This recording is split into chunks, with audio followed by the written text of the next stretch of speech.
하나님 말씀은 시편 7편입니다. 시편 7편 12절 말씀부터 다시 좀 보도록 하겠습니다. 시편 7편 12절입니다. 만일 사람이 회개하지 않으면 하나님께서는 칼을 가시며 활을 당겨 쏠 준비를 하십니다. 주님은 살상 무기를 갖추시고 화살에 불을 붙이십니다. 보아라, 그는 악으로 진통하며 재앙을 잉태하며 거짓을 나눈다. 그가 웅덩이를 파고서 자기가 만든 구덩이에 빠진다. 그의 악행이 자기 머리로 돌아가고 그의 폭행이 자기 정수리 위에 떨어진다. 내가 여호와께 그분의 의로 인해 찬양하며 지극히 높으신 여호와의 이름을 노래할 것이다. 그랬습니다. 네. 여기 12절 다시 보시면 만일 사람이 회개하지 않으면, 자, 이게 큰 문제인데요. 하나님께서 우리에게 회개할 수 있는 기회를 주시는데요. 불신자들은 회개할 기회를 얻을 수 있는가, 얻지 못하는가? 불신자들은 회개할 기회를 얻지 못해요. 하나님께서 말씀하시는 이 회개라고 하는 것은 단순히 인간적인, 도덕적, 윤리적인 뉘우침이나 반성이 아닙니다. 회개는 그냥 뉘우치고 반성하는 게 아니에요. 회개의 근거는 예수 그리스도의 십자가에 있어요. 십자가의 공로, 그리스도의 공로, 보혈의 그 피, 구속의 은혜, 거기에 근거를 두고 있습니다. 그래서 불신자는 회개할 기회를 얻지 못한다. 이 회개라고 하는 단어는 예수 믿는 성도에게만 적용되는 말이라고 할 수 있습니다. 그래서 회개할 기회를 주시는데요. 회개할 기회를 언제 주시는가? 첫째는 하나님 말씀을 들을 때 회개할 기회를 주세요. 그 말씀을 들을 때 가책을 받거나 찔림을 받죠. 내가 이거 잘못한 것 같다. 내가 하나님이 싫어하는 것을 했구나. 그 말씀을 듣는 가운데 회개할 마음도 주시고, 또 말씀을 듣는 가운데 또 회개하게 돼요. 기도를 꼭 해야지 회개하는 게 아니라 말씀을 듣는 가운데 마음속 깊이 회개하는 마음이 들어오죠. 또 회개할 수 있는 기회, 이게 다 이제 하나님의 그 은혜 안에서 이루어지는 거거든요. 은혜 안에서 이루어지는데, 말씀을 들을 때, 그 다음에 기도할 때, 기도하는 가운데 하나님께서 죄가 생각나게 하시죠. 죄가 생각나게 하고, 그 어리석은 거, 불완전한 거, 부족한 게 생각나게 하세요. 생각나게 하시는 것은 회개하라 그러시는 거죠. 전에 회개했는데 이거 또 회개해야 되는가? 또 회개하는 겁니다. 하나님께 생각나게 하시는 거 있어요. 그게 회개합니다. 그 다음에 어떤 인도자나 친구나 부모나 자녀나 형제를 통해서 책망을 받을 때가 있어요. 직접적인 책망도 있고 간접적인 권면, 책망이나 권면을 통해서 권면이라고 하는 거 있죠. 형제를 권면해라. 뭐 권면이라고 하는 것도 그 중심은 책망이라고 하는 의미가 들어 있습니다. 그 책망과 권면. 권면은 좀 친절한 의미가 좀 있는 것 같잖아요. 예. 내가 네 입장을 이해한다. 그러나 그건 잘못된 거다. 이제 책망과 권면을 통해서 회개할 기회를 얻습니다. 근데 보통 이 책망이나 권면을 받을 때 인간의 그 부패성 때문에 반항심이 일어나요. 저항감이 생겨요. 믿음 있는 성도들도, 예, 또 하나님의 일을 하는 하나님의 종들도 그 책망을 받거나 권면을 받으면 그걸 이제 기쁨으로, 감사함으로 받으면 좋은데, 우리는 이 부패성이 있어가지고요. 반항심, 저항심, 이렇게 생겨요. 자기는 뭐 얼마나 잘한다고 나를 책망하느냐. 자기도 그렇게 하면서 왜 나를 책망하느냐. 왜 나만 책망하느냐. 저 사람도 저렇게 하는데, 저 사람도 저렇게 하는데. 이제 그런 반항심이 생깁니다. 기회를 주세요. 여러 가지 이제 지금 이제 말씀드린 그 세 가지. 첫째는 이제 말씀을 들을 때 하나님의 은혜 가운데 회개할 기회를 얻고, 기도할 때 기도하는 중에 하나님께서 깨닫게 하시고 또 생각나게 하셔가지고 회개할 기회를 주신다. 그 다음에 주변의 사람들을 통해서 또 혹은 어떤 사건을 통해서 책망하거나 권면하시는 은혜를 주셔가지고 회개할 기회를 주세요. 회개하면 그건 사는 겁니다. 생명 얻는 거예요. 이건 정말 살아나는 겁니다. 생명 얻는 거예요. 제가 저희 집 막내가 지금 이제 날씨가 차가워져가지고 못하는데 한 몇 달 동안, 한 2달 이제 어린이집 갔다 오면 집에 안 가고 저하고 잠자리 잡으러 가자고 늘 그래가지고요. 저 앞에까지 잠자리 잡으러 갑니다. 잠자리 하나씩 들고, 채집통 하나 들고. 그 잠자리 여러 마리 잡아요. 5마리, 뭐 6마리, 뭐 3마리. 뭐 이렇게 잠자리가 이제 해가 지면 잠자리가 안 보입니다. 잠자리는 해가 떴을 때 활동하는 곤충이에요. 해가 지면 공기가 이게 무거워져가지고 잘 날지를 못해요. 해가 떴을 때, 더울 때 날아다니는 거거든요. 그러니까 이제 잡아가지고 와가지고 만지지도 못해요, 잠자리.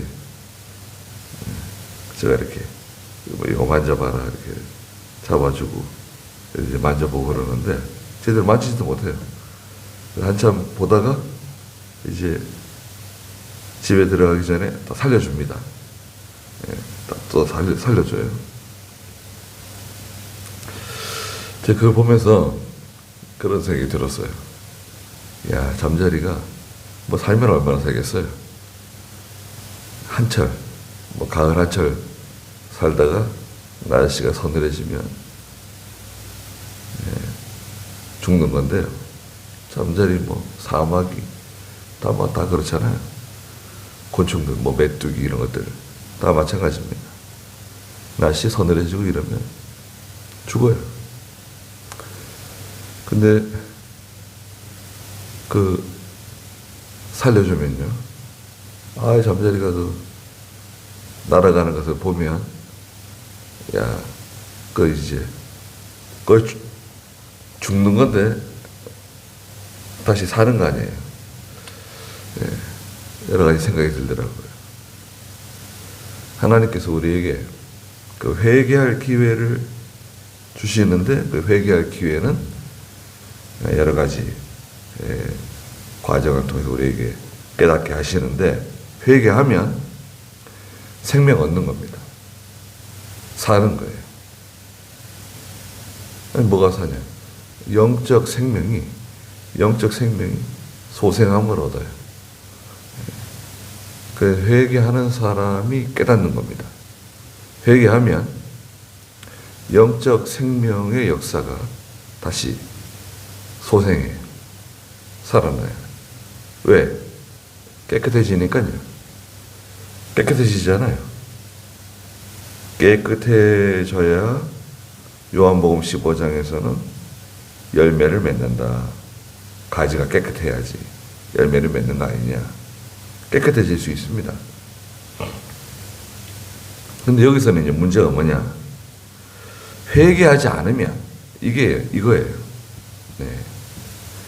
회개는 죄를 전제하잖아요. 죄가 있습니다. 죄에는 여러 가지 성격이, 몇 가지 성격이 있다 그랬잖아요. 죄는 부패시키는 거, 썩게 만든다. 또 죄는 빨리 퍼진다. 오염시키는 거. 그죠? 빨리 퍼져나가죠. 또 죄는 일정한 관성을 가지고 있다. 죄를 짓다가 갑자기 탁 은혜 받았다고 해서 죄를 단번에 딱 끊고 죄를 청산하고 새 사람 된다. 그런 경우도 있습니다. 그런데 거의 그런 경우는 좀 특별한 경우고, 보통은 죄를 짓다가 은혜 받아가지고 잠시 그 죄를 끊었다가 또 그 죄를 또 져요.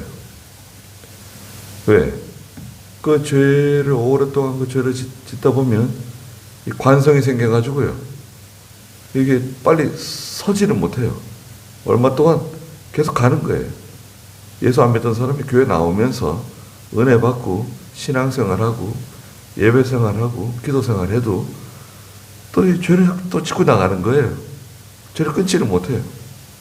죄의 관성이 작용한다. 그 다음에 마지막 네 번째는 죄는 드러나요. 드러나는 성격이 있어요. 부유하는 성격이 있어요. 나 여기 있다 하고 이제 드러나는 겁니다. 물 속에다가 집어넣든, 불 속에다 집어넣든, 땅 속에다 집어넣든 간에 어느 날 죄가 드러난다. 그러면 죄가 드러났잖아요. 하나님 죄를 생각나게 하고 깨닫게 하시고 책망받게 하시고 그런 사인을 주셨어요. 그럼 회개하면 되는데 회개를 안 해. 그러면 여기서 이제 하나님께서는, 성경이 오늘 여기서 12절에서는 하나님께서는 칼을 가신다. 참 무서운 말입니다. 칼을 가신대. 활을 당겨 쏠 준비를 하신다. 칼을 갈고 활을 당겨서 관역에다 대고 활을 쏠 준비를 하시는 거예요. 무슨 말씀이죠? 하나님의 징계와 심판이 곧 따라온다는 거죠. 13절에 주님은 살상 무기를 갖추시고 화살에 불을 붙이십니다. 살상 무기, 큰 상처를 주고 손해를 주고 고난을 당하게 됩니다. 어려운 일을 만나게 됩니다. 또 화살에 불을 붙여요.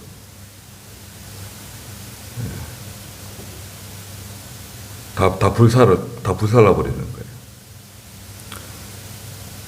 무서운 일이죠.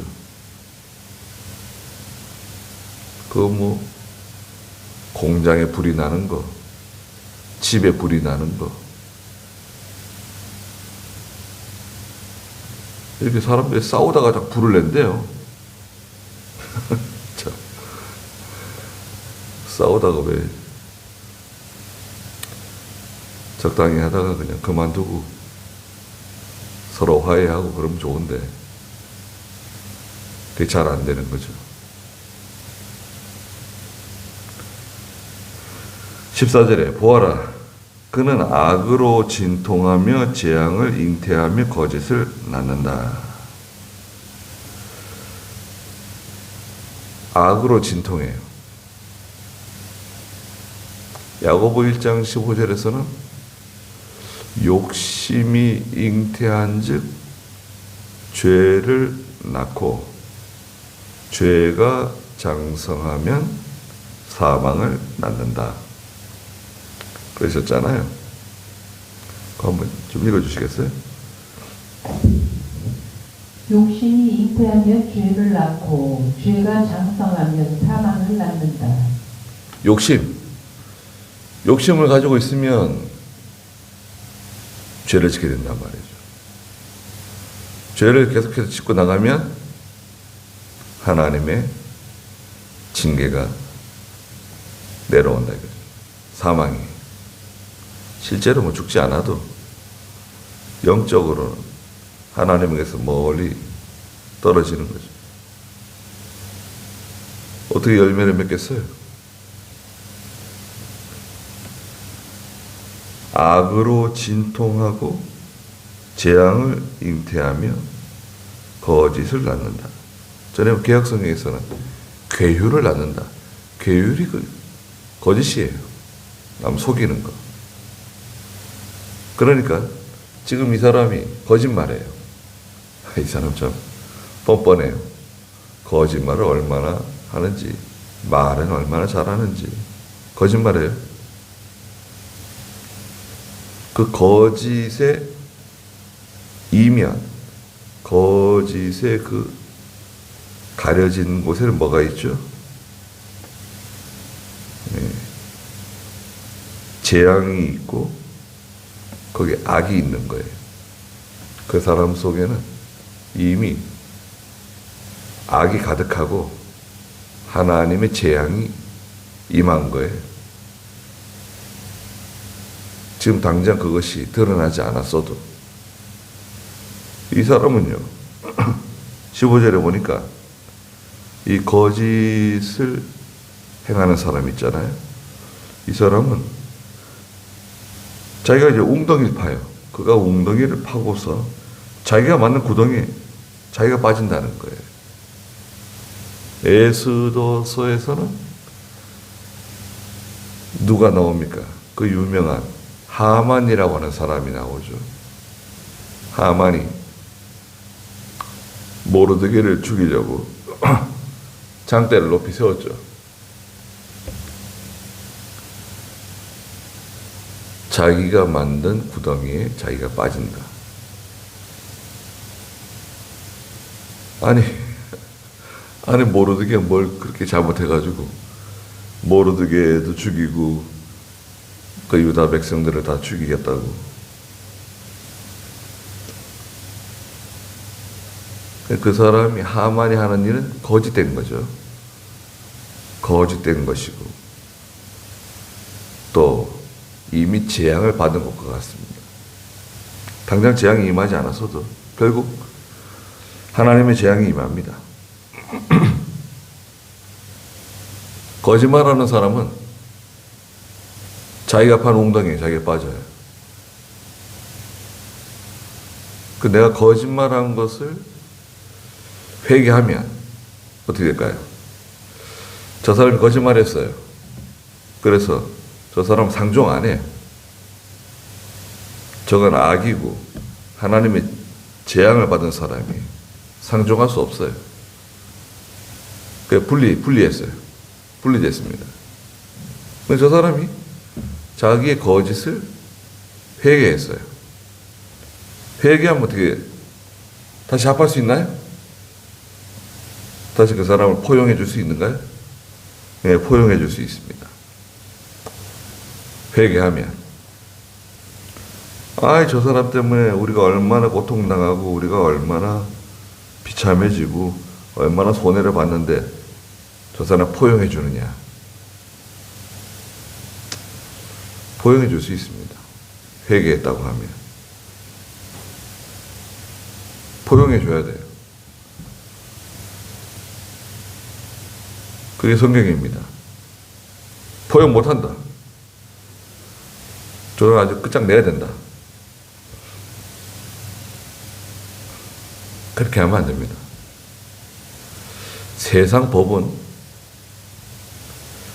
그런 관용이 잘 작동하지 않죠.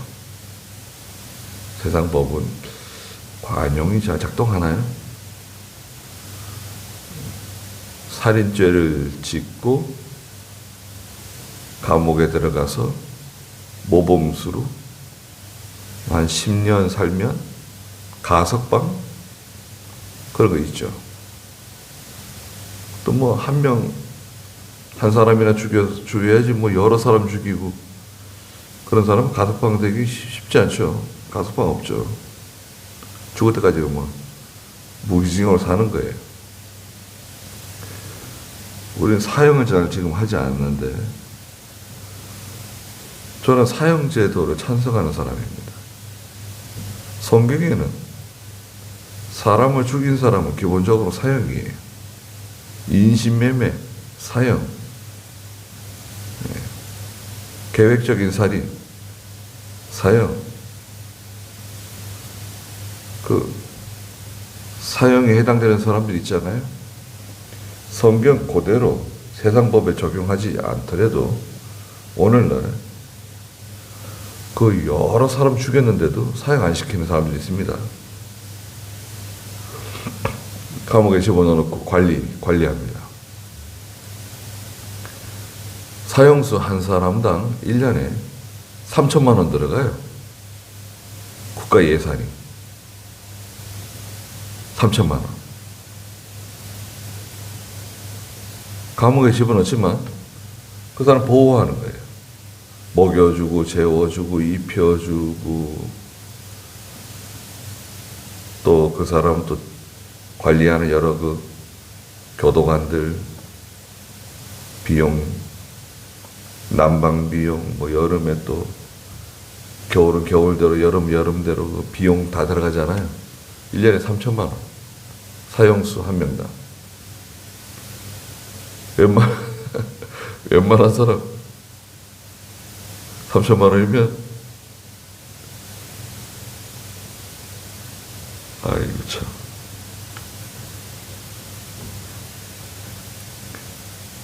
제가 1년에 받는 것보다 많이 받네요. 그게 뭐예요? 그거 어떻게. 그러니까요. 정의가 실현이 되지 않는 거죠. 여하튼, 자기가 판 웅덩이 자기가 빠진다. 이게 하나님의 법이에요. 하나님의 원리입니다. 죄인에 대한 하나님의 원리. 그런데 이제 성도는 16절 보면은 그의 악행이 자기 머리로 돌아가고 그의 폭행이 자기 정수리 위에 떨어진다. 하나님께서 다 갚아주신다는 거예요. 여기 이제 시간이 걸리는데요. 시간. 악인에 대한 하나님의 징벌이 당장에 임하지 않는다고 해서 그것 때문에 낙심하지도 말고 실망할 필요 없다 이거예요. 또 악인은 또 교만하게 나가요. 그렇게 악을 지으면서도 얼마나 당당하고 얼마나 떳떳하고 얼마나 뻔뻔하고 또 다 잘 되는 것 같아. 더 잘 되는 것 같아. 의인보다. 그러니까 의인이 그걸 보고 낙심할 수 있죠. 근데 마지막 절이 중요한데 17절에 내가 여호와께 그분의 의로 인해 찬양하며 지극히 높으신 여호와의 이름을 노래할 것이다. 하나님의 의가 있다 이거죠. 하나님의 의. 9절에도 의로우신 하나님께서 마음과 심령을 살피신다 그랬잖아요. 하나님은 의세요. 의. 의는 말씀대로 된 것은 인정하세요. 믿음으로 순종한 것. 말씀대로 믿음으로 순종한 것은 의. 말씀 어기고 불순종한 것은 그건 불의예요. 그걸 판단하시는 거예요. 그게 하나님의 의입니다. 근데 성도는 일시적으로 핍박을 받을 수도 있고 궁핍해질 수도 있고 또 절망이나 시험에 빠질 수도 있습니다. 그런데 하나님의 능력으로 구원하세요. 그래서 성도는 하나님을 찬양하고 하나님을 노래하게 되는 겁니다. 그래서 악인을 자꾸 보고 악인을 통해서 그 시험 들고 낙심하고 힘들어할 필요 없다 이거예요. 그 악인에 대해서는 어떻게 하라는 겁니까? 하나님께 맡기라는 거예요. 원수가 없는 것이 하나님께 있다. 그러니까 하나님께 맡기고 나는 성도는 그 의의 편에 서는 거예요. 의의 편에 서면 핍박을 받을 수도 있고 궁핍해질 수도 있고 또 여러 가지 어려운 일은 만날 수도 있지만 결국에는 하나님께서 자신의 능력으로 우리를 구원해 주신다. 이게 우리의 소망입니다. 우리가 바라보는 거예요. 그러면 사람을 자꾸 바라보면 피곤해져요. 사람은 뭐 자꾸 변하잖아요. 아침과 저녁이 다르고 자꾸 이랬다 저랬다 하고 바뀌어요. 그러니까 사람 바라보지 말고 또 악인으로 인해 가지고 낙심할 필요 없다는 거. 거기까지 하고 기도하겠습니다. 거룩하신 하나님, 사람이 회개하지 아니하면 하나님께서는 칼을 가시고 화살에 불을 붙여 당기신다고 말씀하셨습니다. 그는 결국 자기가 판 구덩이에 자기가 빠지게 되고 그 머리 위에, 그 정수리 위에 하나님께서 심판을 내리실 거라고 말씀하셨습니다. 저희는 의의 편에 서게 해주시고 진리 위에 견고하게 서게 해주시고 바른 분별력을 주셔서 속지 않게 해주시옵소서. 하나님으로 인해서 하나님의 큰 능력의 구원으로 찬양하며 하나님을 찬송하는 저희가 되도록 하나님께서 도와주시고 인도해 주시옵소서. 오늘도 귀한 하루 주셨사오니 하나님께서 함께 해주시고 저희들을 보호해 주시옵소서. 예수님의 이름으로 기도드리옵나이다. 아멘.